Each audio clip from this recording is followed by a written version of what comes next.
Do you know that your branding is actually deciding your market share? Now, I was just looking into a couple of reports. Look here, Nielsen says that 59% of the consumers prefer to buy products from the brands they are familiar with. And not only Nielsen, look into the big consulting companies like McKinsey. McKinsey reports that any strong brand can charge 13% premium price. If you are a startup entrepreneur and you really want to build a brand, you want to have a sustainable business, then build a brand, because that is going to help you sustain in the market. So in this video, I'm going to help you with 7 branding elements that you definitely need to build in case you are starting your service-based business.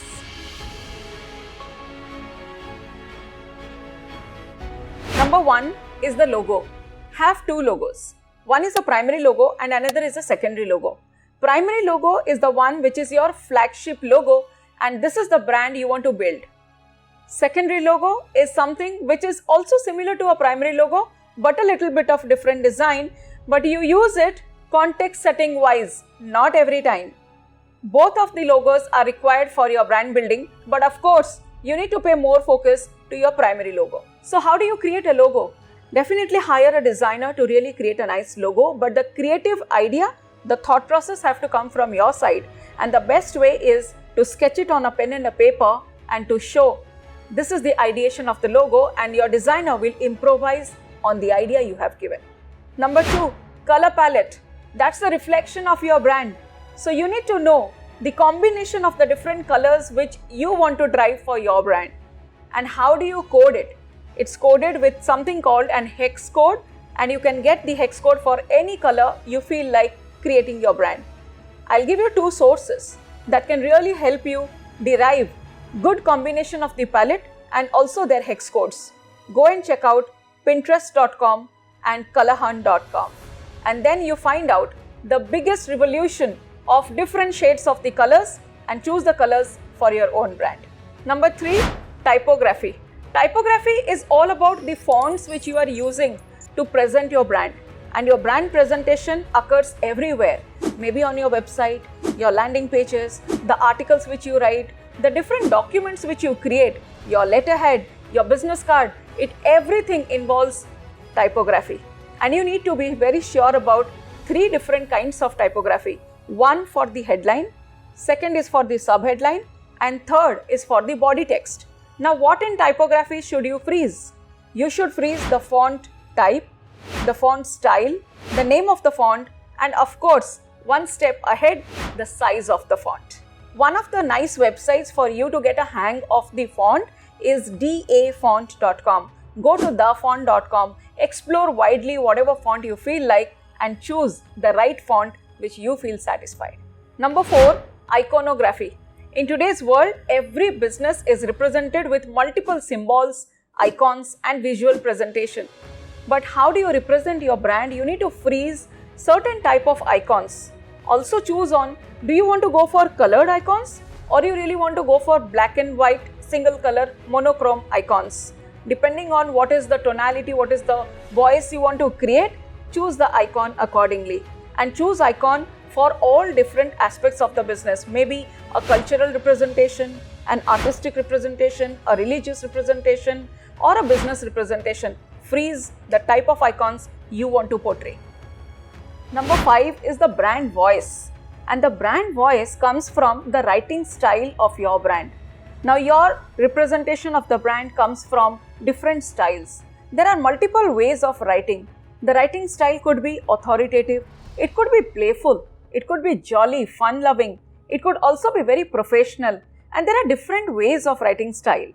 But I'll route you to a very nice website from where you can get a lot of writing styles. Go and check out hoppycopy.com, and from this website you find out your writing style. Attach yourself, think about the emotions you want to create in your writing style. Choose your writing style and put it into your brand kit.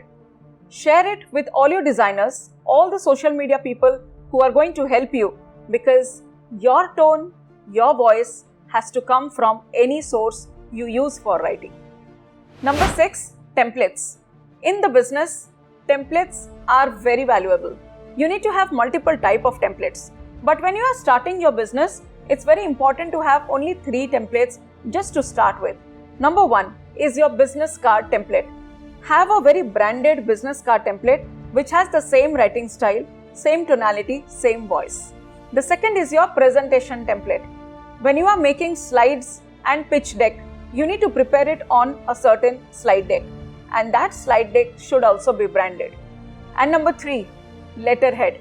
Because your contracts, quotation, invoices, many a times you will have to use your letterhead for communication with your business clients. And hence, when you are starting off, just keep aligned your business card, presentation template and letterhead. Number 7, there are so many digital assets, but these are a basic few that you definitely should brand. For example, your profile pictures on all the social media platforms, be it Facebook, Instagram, YouTube, LinkedIn, have a very branded and professional image because that's your brand. Apart from your images, also brand your cover images on the social media platforms. On all the platforms, if the message of the banner goes right, then your brand value increases. Not only the image and the cover image, you also should brand your Facebook ad banners. In case you are running inorganic ads, then your banner, the design, the voice, the tonality of the banner should also be aligned to your brand image. Along with all these, don't forget about the favicon and also your email signature. The favicon is the picture which you have on the tab when you open a website. So build your favicon so strong that the message about your brand reaches your audience. And yes, lastly, the email signature. Have a brand signature, what you stand for and how you are going to help your clients. Make all these brand kit and then start growing your brand, because your branding will decide your market share. And if you are someone who's just starting the business and you're building a product, then check out this Camper framework which I have defined in this video. It's a world famous framework to design products. And yes, don't forget to subscribe my channel.